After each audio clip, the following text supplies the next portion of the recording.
Session is going to be focused on our vision and strategy as well as best practices for strategic workforce planning.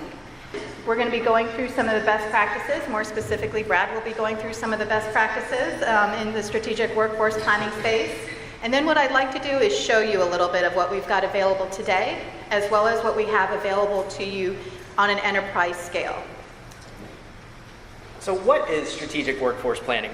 By an actual definition, it's the practice of mapping an organization's people strategy with the business strategy so they work in sync. Historically, finance organizations and HR organizations operated in very, very distinct silos. And we take the stance that organizations need to collaborate between those two. The human capital is always the biggest expense on anyone's P&L.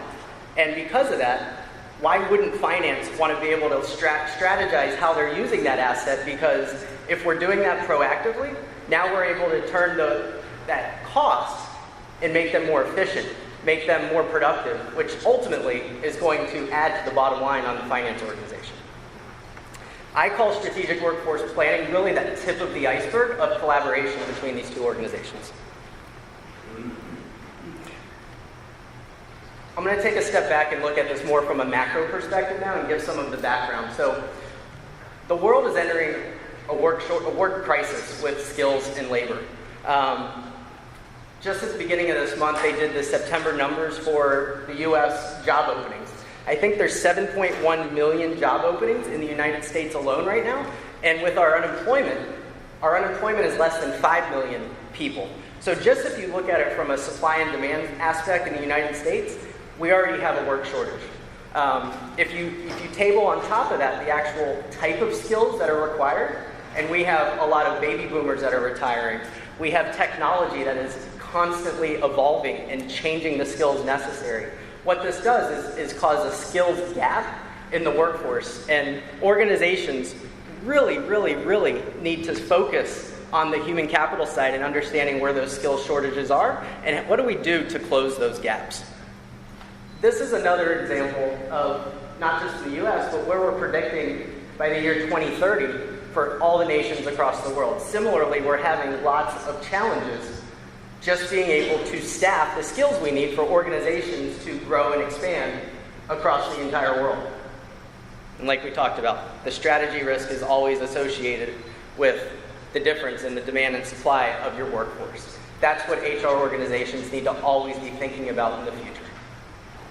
How are businesses aligning their strategy and execution? So when you have the right skills, you have it at the right time, and the place and the cost, it actually adds to the bottom line for the organization. As finance starts talking about, or the business starts articulating, what are the options that we have? Are we going to do a merger? Are we going to do an acquisition? Are we going to do a divestiture? Are we going to build a new production plant in Bulgaria? All of those decisions are going to lead to human capital needs that HR can proactively start to isolate and start to action. Do we need to hire people? Do we need to develop skills internally? Do we need to look at our succession planning? We're going to have VPs of engineers retire. We need to proactively start building up those skills for 6 months out when we build that plant in Bulgaria or Poland or wherever that is. Collaboration, once again, talking about the tip of the iceberg with collaboration. We want HR, finance, and the operation teams that support that start collaborating, having an understanding, full transparency of what's happening with the business, what is HR doing to action that, because that human capital aspect is also another data point to make decisions on what the business should do. Potentially there's gaps that the business and finance don't have an understanding of. Every day it's not linear in your workforce in strategic planning.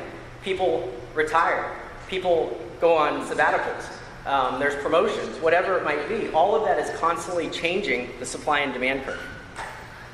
So what organizations need to do is constantly have this collaboration to identify the workforce risks and the workforce gaps. And then once we understand those gaps, then come up with a plan on how we actually close that gap, what we call gap closing strategies. And that's really when HR starts becoming more strategic. And that in turn will also, like we talked about, circle back 360 degrees to the business side and help add to the bottom line. So wanted to give some examples in real life situations in some different industries of where these types of activities happen. So M&A activity, that one's pretty straightforward. Companies are buying companies or spinning off companies, and whenever that happens, there's obviously a need for new skills or an oversupply of skills or a shortage of skills, and HR needs to combat that and understand what the practice is. You do a divestiture, you might have to hire 10,000 people or 5,000 people. Who can we leverage in adding? Maybe they already have 5 out of the 8 skills necessary. Well, maybe it makes more sense to develop those other 3 skills for that resource instead of going and hiring. So just all of those constant ebbs and flows within the HR organization helps be more proactive. Geographical expansion. So think of a pharmaceutical company or any type of manufacturing company that wants to open up a new plant. Where do we make that plant? Is it in Poland? Is it in Italy? There's human capital aspects that can help make that business decision. Maybe there's compliance issues. Maybe we have a skill shortage or a resource shortage in one of those locations, so maybe that's not the best place to do it. Product expansion. So think of a retail company that sells SKUs. Maybe they want to start adding a new product line, or a services organization that wants to start adding a new market offering or creating a new service. Whenever you do that, yes, there's a financial input, but more importantly, there's a human capital input. If you're going to add new things, you're going to need people that are able to talk to that are experts, or actually need skills to manufacture it, whatever it might be. So obviously there's a human capital aspect downstream for that. Automation. So this one is very prevalent. We're seeing it all over the map in just about every industry. But a couple good examples of this is, one, everyone knows the car company Tesla. I don't know how much you guys follow Tesla stock, but they are in a battle right now with the street and their shareholders because they need to become profitable. In order for them to become profitable, what they need to do is hit a specific production number. They need to be able to produce, I think it's 5,000 cars a week on their new Model 3. Well, if you're going to put that much strain on the production plants, what you're going to have to do is add new production cycles. So now they're having 3 different groups, 8-hour cycles, having that production plant running 24 hours a day. That will affect HR because, one, you want to minimize overtime costs.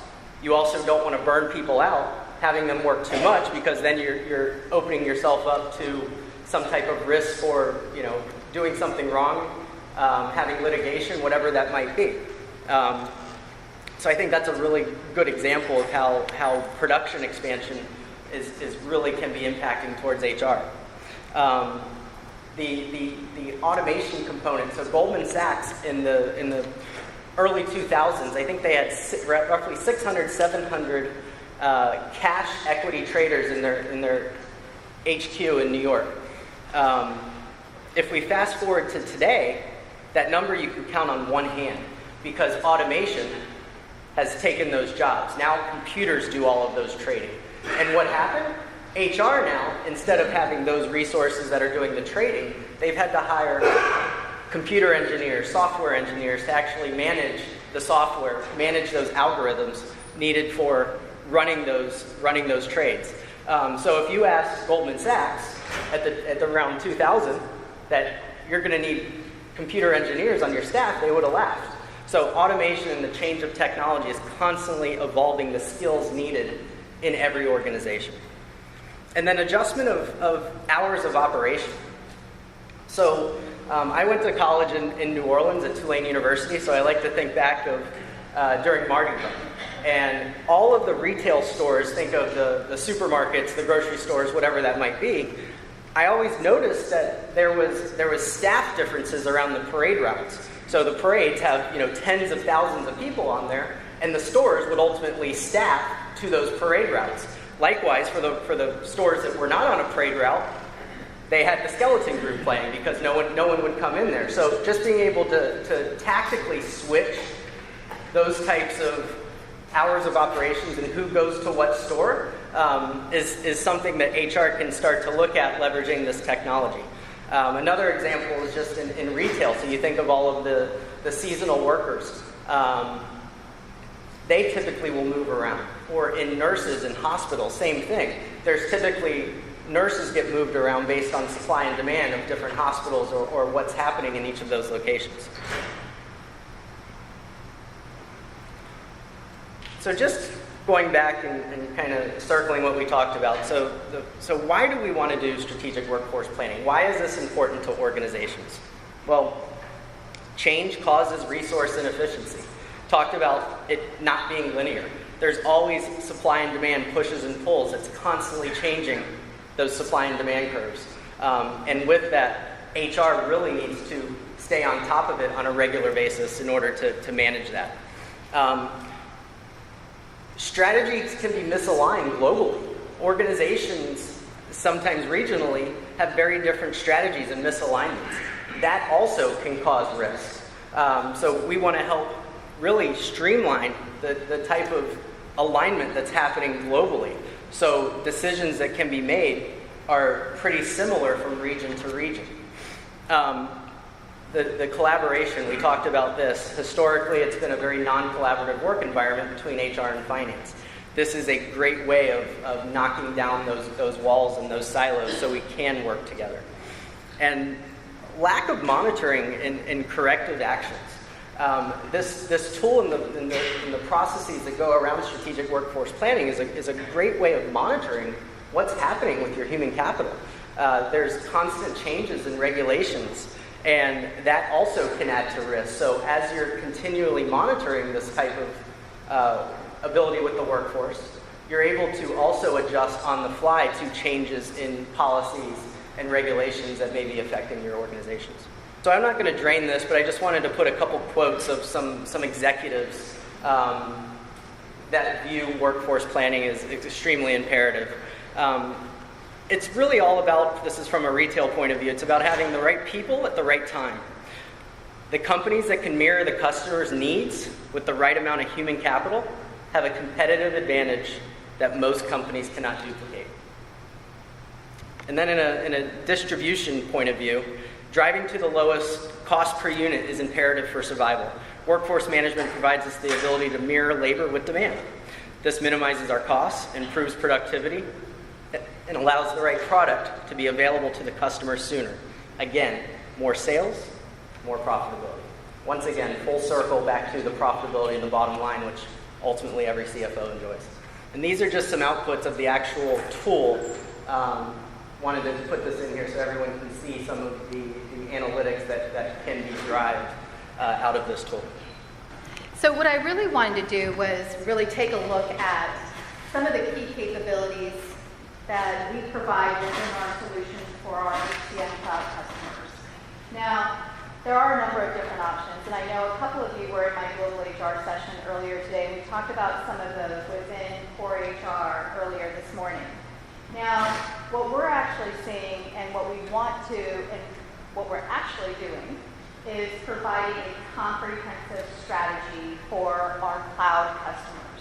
That includes HCM Cloud, but really recognizing that HR has a seat at the more enterprise level for strategic workforce planning.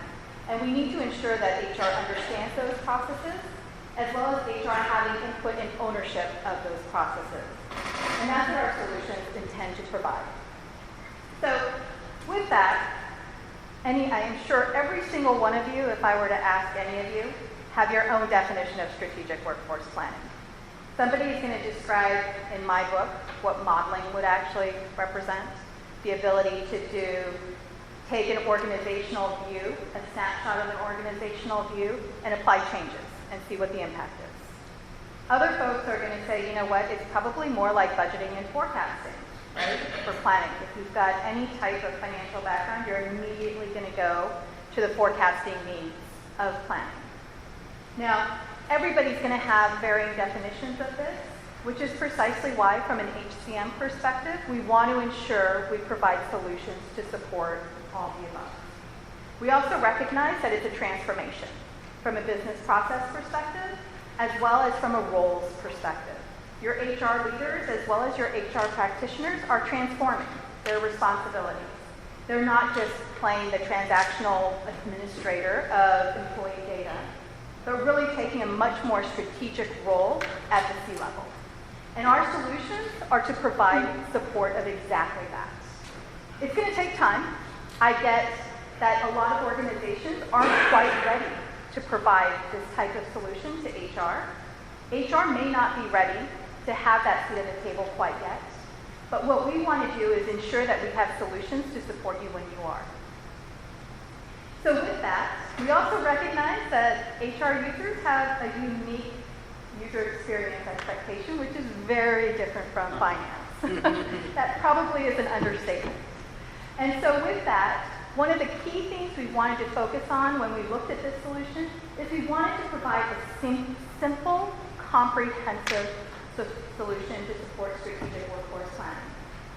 Also recognizing, though, that when we start thinking about strategic workforce planning, we need to start thinking about the complexities for HR planning and the complexities around some of the more highly regulated industries where there are very specific rules around how you plan and what you communicate. And so I know for myself, so I've been with PeopleSoft Oracle for 20 years now. Started really super young, if any of you are curious. But I was in consulting for many years where we really did, I dove deep into what some of the needs are for strategic workforce planning. What are some of the key expectations? What are the true business requirements that organizations require for their HR users to manage strategic workforce planning? If you looked about 15 years ago, reports. Headcount reports, which, by the way, could take 6 months to get an accurate representation of their headcount in a global environment, right? Turnover reports, that was pretty much it. But what we're finding now is, organizations are now starting to look at headcount forecasts, skills assessments, right? See, executives are actually asking how you can come up with a skills-related budget based on your current workforce as well as your forecasted workforce. Labor cost analysis. So definitely going beyond just salary, right? But really truly looking at labor costs and HR having ownership and responsibilities for that labor cost. But then probably what's most important with that is how you in fact apply all of those rules and apply all of that functionality to your HR environments. And that's where we see the opportunity within our HCM Cloud solution. However, going forward is where we want to be with strategic workforce planning. So strategic workforce planning is in fact available today. We're continuing to expand the features and functions as it relates to the support of strategic workforce planning.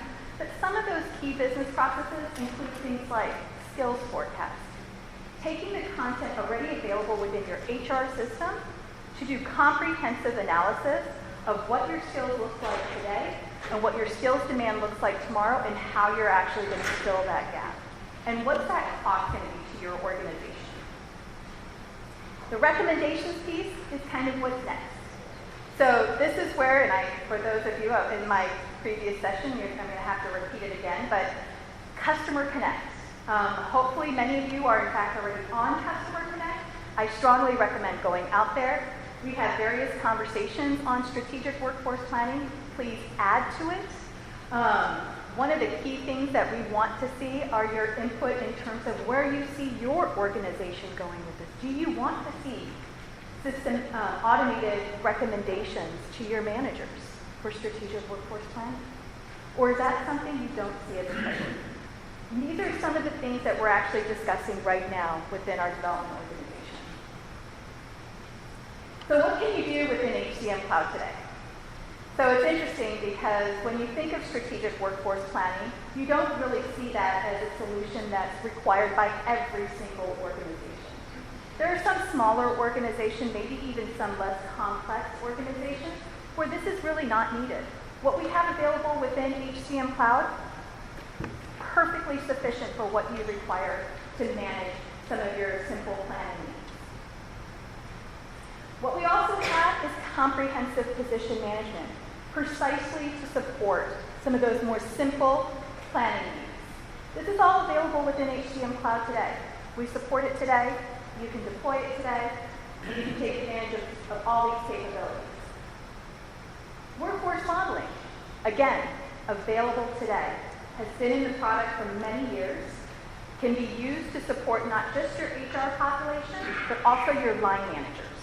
So we actually look at the direct reports for security access, as well as your HR administrator security access, to manage mass transactions. Now, what's great about this solution is that we can, in fact, not only do the simple, easy-to-use drag and drop, which I'm actually going to show in just a moment, but what we also deliver is the preconfigured approval framework to support all the approvals needs that HR really needs to own. What we've seen in years past is that finance will take full ownership of those strategic workforce plans and those budgets. The reality is HR needs to own them when they come back into HR. And they shouldn't just be immediately applied, but should go through the normal audits and measures that every other HR transaction should go through. And our solution provides precisely that. But where do we go next? When and how is your organization going to be prepared to go to that next step, to be able to provide HR with the tools to be strategic at the enterprise level? And this is where we see our strategic workforce planning solution. Now, strategic workforce planning, for those of you who are familiar, typically resides within the enterprise planning management space. It is typically owned by finance, typically administered by finance. But one of the clear opportunities, oh, I see someone shaking their head, which is actually kind of good. Thank you.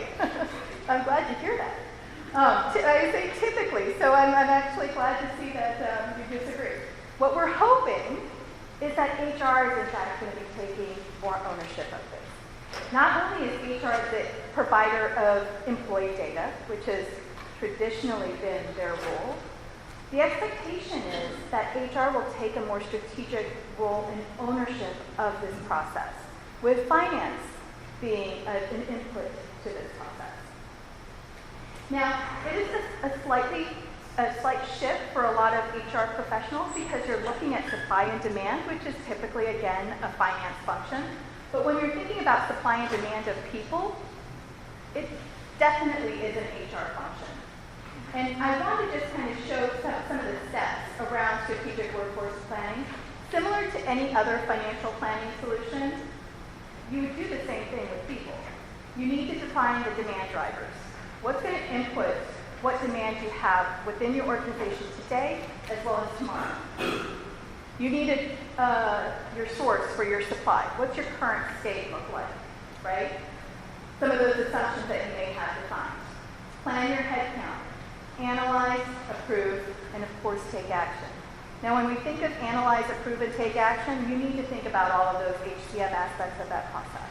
HR owns that. Now, that's why when we looked at providing a solution, we saw the immediate opportunity for our HCM Cloud customers, and that's where our investments are done.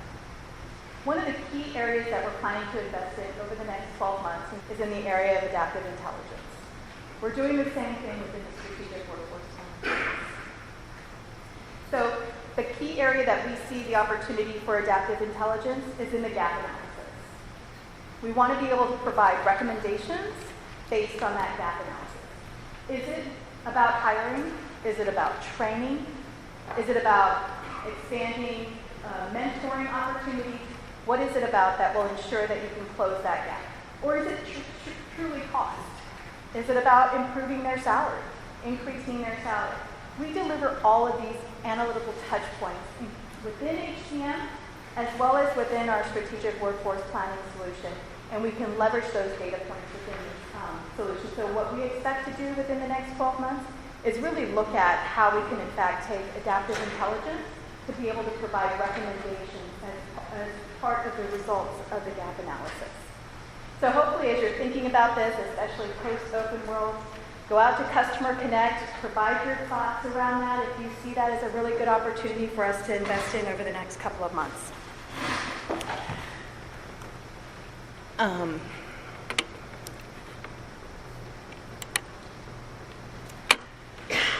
So with that, our primary focus for managing strategic workforce planning and the platform in which we develop this on is ensuring that we provide the deep analytics that are required for planning. Now, if you saw my transformation slide, that's been a need from the very beginning, the ability to provide analytics. But we've taken that step beyond within this solution. Having driver-based solution, scenario analysis, predictive analytics, like I previously mentioned, already available within HCM Cloud. Plans to, in fact, incorporate it into our strategic workforce planning solution with this HCM metrics. And then, of course, maintaining connection within HCM, which is most critical. So one of the key things that we're currently working on is ensuring that these plans are, in fact, integrated with our modeling solution, so they can, in fact, go through all of the HR processing capabilities that are already available within workforce modeling, which is part of core HR. Primary drivers for this solution, as well as going forward, is to provide simple, repeatable, and affordable solutions. And the primary reason for this is because we don't see this as an HR function only. We see this as an HR function for your line managers, your executive managers, and if it's not simple and repeatable, they're not going to use it. So when you see our solution and what we deliver today within HCM Cloud with our workforce modeling, as well as where we're going with strategic workforce planning, you'll see this throughout all of that processing. It will be simple, it will be repeatable, and it will definitely be affordable because of the fact that we're going to leverage all the configurations that we've done within HR. So with that, I'd like to say thank you for attending. Thanks, Brad. Thank you for joining, and enjoy the rest of the conference.